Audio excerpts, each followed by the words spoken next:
Hi everyone. तो आज हम लोग बात करेंगे कि चैप्टर नंबर 3 में ऑलरेडी एक लेक्चर डिस्कस कर चुके हैं कि pair of linear equation into variable यानी दो चर वाले रैखिक समीकरण। ये भी आपको बता चुके हैं कि दो चर वाला रैखिक समीकरण क्यों कहते हैं। पहले आराम से बताया, अब रिवीजन कराएंगे, थोड़ा जल्दी में बताएंगे ताकि आगे का टाइम हम लोग अच्छा से सीख सके। तो दो चर जानते हैं, दो चर मतलब होता है एक्स वाई। यहाँ एक्स वाई के सेंस में बात कर रहा है। और रैखिक मतलब होता है एक, जिसका पावर यानी एक्स वाई का पावर एक होगा, दो चर वाला। अब समीकरण तो जानते ही है, समीकरण यानी कोई भी एक्स प्लस वाई, ये एक समीकरण हो गया। मान लेंगे एक समीकरण, या x plus y equal to 0 एक समीकरण हो गया। एक समीकरण होता है, ठीक है, बात समझ में आया। अब युग्म मतलब होता है जोड़ा, यानी जोड़ा भी जहाँ भी समीकरण रहेगा ज़्यादातर जोड़ा में हम लोग देखेंगे, दो ठो समीकरण मिलेगा, ठीक है। पेयर मतलब जानवे करते हैं। लीनियर मतलब होता है एक, इक्वेशन मतलब समीकरण, इन टू मतलब दो, वेरिएबल मतलब एक्स वाई। समझ में आया बात को। अब इसका जनरल फॉर्म होता है इसका जनरल फॉर्म अब हम लोग थोड़ा लिख के देखेंगे। जनरल फॉर्म हालांकि हम बता भी चुके हैं, लेकिन फिर भी कर लेते हैं, अच्छा बात है, रिवीजन हो जाएगा। जनरल फॉर्म होता है कि इसका a x plus b y plus c equal to 0, इसका ये जनरल फॉर्म होता है। जनरल, ठीक है, जनरल फॉर्म। अब हम लोग क्या सीखेंगे, इसमें जो कंडीशंस देखे थे उस कंडीशन को हम लोग देखेंगे। पहला कंडीशन यानी एक जनरल फॉर्म रहेगा a1 x plus b1 y plus c1 equal to 0, a2 x plus b2 y plus c2 equal to 0, ठीक है, ये है। अब इसका कंडीशन एक बता चुके थे कि a1 by a2 not equal to b1 by b2 जब होगा, ये आपका ये जो लिखते हैं ना, ये कंडीशन हो गया आपका, ठीक है। इसको क्या कहेंगे हम लोग, कंडीशन। अब देखिए आगे जो हम लोग इस जो हल निकलेगा या ग्राफ बनेगा उसको ग्राफ में बताएंगे, और ये देखेंगे सॉल्यूशन, ठीक है। ग्राफ कहने का मतलब है कौन सा ग्राफ बनेगा, इसका सेंस यही है। कंडीशन, ग्राफ और सॉल्यूशन, ये तीन चीज़ याद रखना है, कंडीशन, ग्राफ और सॉल्यूशन। कंडीशन, ग्राफ और सॉल्यूशन। पहला का क्या था, इसका ग्राफ कैसा बनेगा, प्रतिच्छेदी ग्राफ बनेगा, यानी एक दूसरे से टकरा के निकल जाएगा, यानी एक सॉल्यूशन देगा। सॉल्यूशन क्या होगा, अद्वितीय सॉल्यूशन होगा, ठीक है, अद्वितीय हल होगा। अब एक आएगा a1 by a2 equal to b1 by b2 not equal to c1 by c2। इसका जो होता है ना ग्राफ होगा, ये होगा आपका समांतर, समांतर ग्राफ बनेगा आपका, ठीक है। अब इसका हल क्या होगा, जब समांतर ग्राफ बनेगा, ऐसा वाला जब ग्राफ बनेगा आपका, यानी ऐसा ग्राफ जाएगा, तो इसका हल क्या आएगा, होगा इसका कोई हल ही नहीं होगा। जब इसका कोई हल नहीं होगा तो सॉल्यूशन क्या होगा, कोई सॉल्यूशन नहीं होगा। तो लिख लीजिए कोई सॉल्यूशन, कोई हल, हिंदी में लिखते कोई हल नहीं होगा, ठीक है। नो सॉल्यूशन इसको लिख सकते हैं, नो सॉल्यूशन, ठीक है। अब अगला देखेंगे, ये प्रतिच्छेदी कैसा होगा, मतलब एक ग्राफ रहेगा, इसमें टकरा के चले जाएगा, ठीक है।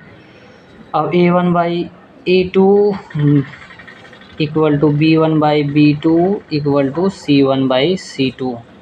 जब ऐसा कंडीशन हम लोग देखेंगे, ऐसा कंडीशन देखेंगे तो इसका जो ग्राफ बनेगा एक दूसरे में ओवरलैप करके जाएगा। मान लीजिए एक लाइन जा रहा है, फिर दूसरा कंडीशन ऐसा हो जाएगा, इसी में फिर चले जाएगा, ठीक है। एक ही लाइन में इसका ग्राफ बनेगा, यानी समपाती ग्राफ इसको बोलते हैं, समपाती हिंदी में नाम देता है, ऐसे तो हमको याद नहीं था, समपाती ग्राफ बोलेंगे इसको। ग्राफ इसका पूछेगा तो हमको समपाती बताना है। और इसका सॉल्यूशन क्या होगा, अनंत सॉल्यूशन होगा, इनफाइनाइट अनंत हल, इनफाइनाइट फाइनाइट सॉल्यूशन। ठीक है, इसको याद रखना है। अब ये कैसे, एक कंडीशन हम लोग समझ गए, ये कंडीशन होता है, इसको याद रखना है। अब हम लोग जानेंगे कि इसमें क्वेश्चन इससे रिलेटेड कैसा कैसा पूछता है। आपको एक जनरल कोई क्वेश्चन लिखेगा, इसमें पूछेगा कि जैसे ऑब्जेक्टिव में पूछेगा कौन सा सॉल्यूशन होगा कौन सा नहीं होगा करके आप लोग को बताना है। कोई इक्वेशन देगा 2x plus 3y plus 5 equal to 0। ऐसे हमको मालूम नहीं है, अपने मन से कोई भी इक्वेशन लिखते हैं जो कि जनरल आदमी सोच करके लिख सकता है। ठीक है, तो मान लीजिए ऐसा देगा 4x प्लस कोई ना कोई, लेकिन सॉल्यूशन में ही आएगा। कोई भी क्वेश्चन अपने मन से लिखिए, कोई ना कोई सॉल्यूशन में ही आके घुसेगा। ये तो हम समझाने के लिए आपको समझाना चाह रहे हैं, मतलब समझाने के लिए बताना चाह रहे हैं। ऐसे हम लोग ज़्यादा अलग से नहीं देखेंगे, जो भी क्वेश्चन देखेंगे एनसीईआरटी का देखेंगे, ताकि आप प्रैक्टिस करें तो डायरेक्ट आपका मेन जो गोल है उसमें जाए। एनसीईआरटी का एक भी क्वेश्चन प्रैक्टिस कीजिएगा, उसका चांसेस है कि एग्जाम में आएगा। फालतू क्वेश्चन कितनों कराएंगे आप प्रैक्टिस कीजिएगा, एग्जाम में नहीं आएगा। थोड़ा माइंड एवरेज बच्चा ज़्यादा नहीं सोच पाता है, इसलिए उसको डायरेक्ट चाहिए, डायरेक्ट फल, इसीलिए डायरेक्ट फल देंगे। 4x plus 5y plus 7 equal to 0। ये है हम लोग का, ये जो है पहला में जैसे 2x जो कांस्टेंट है, यानी 1 2 3 4 ये जो जितना नंबर है ये कांस्टेंट कहलाता है, इसको फिक्स बोलते हैं, इसको कांस्टेंट नंबर बोलते हैं। जैसे ये कांस्टेंट है, इधर जो 5 6 ये x y जो है ये वेरिएबल है, तो कांस्टेंट को बोलते हैं a1 a2 करके बात करते हैं। जैसे पहला क्या है a1 इक्वल टू कितना है 2। अब उसके नीचे का ये जो x के साथ है ये a2 है 4। अब अगला देखिए, ये पहला क्या है, ये b है b1 यानी 3। अगला क्या है b2 यानी 5। अगला क्या है c1 5 c2 7। ये कांस्टेंट को a b c करके हम लोग समझते हैं, क्योंकि हम लोग कंडीशन को सेटिस्फाई करने के लिए देखेंगे। अब देखेंगे 2/4 है, अब यहाँ 3/5 है, यहाँ 5/7 है, 2/4 यानी 1/2 है कि नहीं। अब देखिए 3/5 है, अब 5/7 है कि नहीं। अब देखिए बराबर नहीं हो रहा है, नहीं हो रहा है तो इस किस में आएगा अद्वितीय में, यानी अद्वितीय में आएगा, इसका सॉल्यूशन निकलेगा। ऐसे ही कोई क्वेश्चन दे देगा आपको, फटाफट चेक करना है। ऐसे तो हम मुंह से ही कर लेंगे, क्यों, देखिए 2/4 है, 3/5 है और 5/7 सब अलग अलग है तो अद्वितीय हो जाएगा। क्या सब अलग अलग यानी मिलेगा नहीं, इक्वल नहीं होगा। कहीं आएगा 1/2 1/2 1/2, हम लोग समझ जाएंगे इक्वल टू किसका कंडीशन है, दिमाग को जोड़ देंगे, सोचेंगे उसका सॉल्यूशन है, मतलब वो अनंत ग्राफ बना है, अनंत उसका सॉल्यूशन होगा, उसका ग्राफ संपाती होगा। ये ध्यान, कभी ग्राफ पूछ लेगा तो ग्राफ याद रखना है। जैसे हमको याद है, हम बहुत बार पढ़े हुए हैं इसलिए, है कि नहीं। आप लोग नए रहिएगा थोड़ा दिक्कत हो जाएगा। तो फिर ऐसे ही कहीं देगा क्या 3/5 बराबर 3/5, फिर नॉट इक्वल टू रहेगा 7/6 होगा, कहीं ना कहीं मिलेगा। जब कंडीशन है तो क्वेश्चन मिलेगा ही। तो याद क्या रखना है, जब ऐसा रहेगा तो इसको क्या बोलेंगे, ग्राफ अगर पूछेगा तो क्या बोलेंगे, समांतर ग्राफ होगा। क्या होगा, समांतर ग्राफ। अब इसका सॉल्यूशन पूछेगा तो इसका कोई सॉल्यूशन नहीं, ऑप्शन में दिया हो रहेगा। ऑब्जेक्टिव में पूछेगा ऑप्शन में दिया हुआ रहेगा। ठीक है, तो कैसा ग्राफ बनेगा, समांतर ग्राफ बनेगा। सॉल्यूशन क्या, अनंत सॉल्यूशन। तो आप लोग ये खुद से ही ट्राई कीजिए। जब ये कंडीशन आप अच्छे से सीख लिए, हम बता दिए, अपने से क्वेश्चन लेंगे, कोई ना कोई सॉल्यूशन करेंगे और अपने आप बताएंगे। इससे क्या होगा, खुद का सोच अच्छा होगा, आप इसमें पकड़ बनेगा।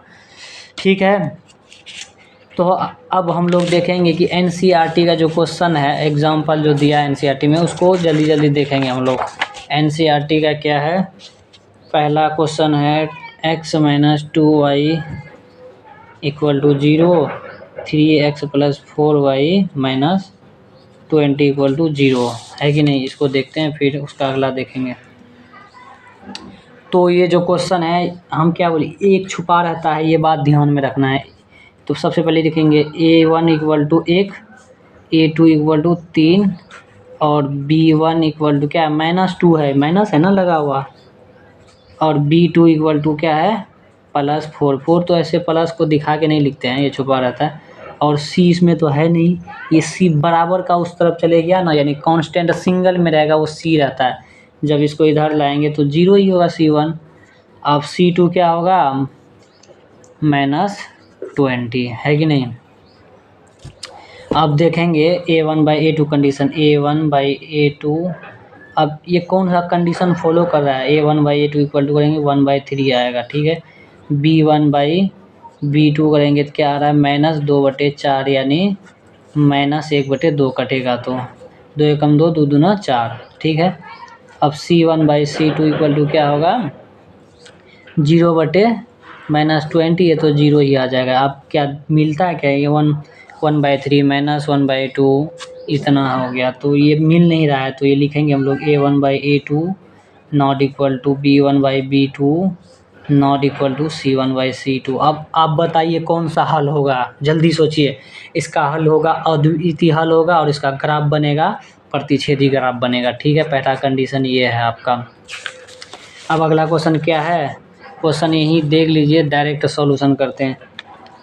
अगर आप जब ज़्यादा अच्छा से सीख लीजिएगा, डायरेक्ट यहाँ A1 यानी 2/4 3/6 9/18 करके डायरेक्ट हम लोग कर सकते हैं। जब ऑब्जेक्टिव में पूछेगा तब, सब्जेक्टिव में तो थोड़ा लिखना पड़ेगा A1/A2 B1/B2, मतलब A1 A2 B1 B2 C1 C2 लिख के दिखाना पड़ेगा। जितना चीज़ आप करते हैं सारा चीज़ को शो ऑफ करना पड़ेगा, लेकिन हम लोग समझने के लिए जल्दी जल्दी करेंगे।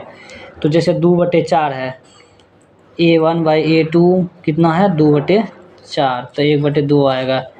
अब B1/B2 कितना है 3/6 यानी 1/2, इधर कट कर दीजिए। C1/C2 कितना है -9/-18, कट के कितना आएगा 1/2। ये कैसा हल होगा, ये आप बताइए।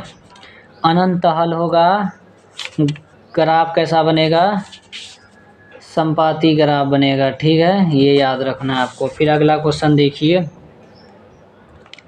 अगला क्वेश्चन क्या है, 3rd नंबर। एक यहाँ A1/A2 क्या है, A1/A2 आपका है 1/2। अब देखिए B1/B2 क्या है 2/4 यानी 1/2।